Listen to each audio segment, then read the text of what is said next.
ಎಪಿಎಸ್ಆರ್ಟಿಸಿ bus ನದಿಗೆ ಉರುಳಿಬಿದ್ದ ಪರಿಣಾಮ 9 ಜನ ಪ್ರಯಾಣಿಕರು ಮೃತಪಟ್ಟಂತಹ ದಾರುಣ ಘಟನೆ ಆಂಧ್ರಪ್ರದೇಶದ ಗೋದಾವರಿ ಜಿಲ್ಲೆಯಲ್ಲಿ ಸಂಭವಿಸಿದೆ.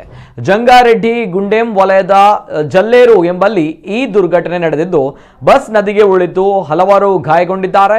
ಉರುಳಿಬಿದ್ದ ಬಸ್ ಮೃತದೇಹಗಳನ್ನು ಹೊರತೆಗೆಯಲಾಗಿದ್ದು, ಗಾಯಾಳುಗಳನ್ನು ಸ್ಥಳೀಯ ಆಸ್ಪತ್ರೆಗೆ ಸಾಗಿಸಲಾಗಿದೆ.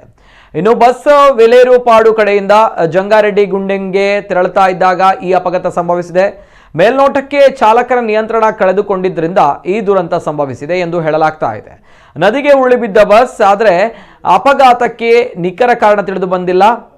ಇನ್ನು ಬಸ್ನಲ್ಲಿ 40ಕ್ಕೂ ಹೆಚ್ಚು ಪ್ರಯಾಣಿಕರಿದ್ದು, ಮೃತರಲ್ಲಿ ಹೆಚ್ಚಿನವರು ಮಹಿಳೆಯರು ಮತ್ತು ಮಕ್ಕಳಿದ್ದಾರೆ ಎಂದು ತಿಳಿದು ಬಂದಿದೆ.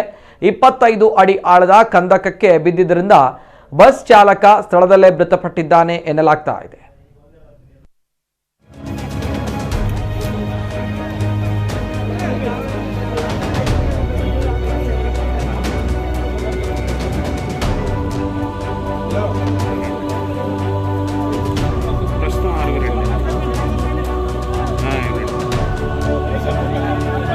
Just car driver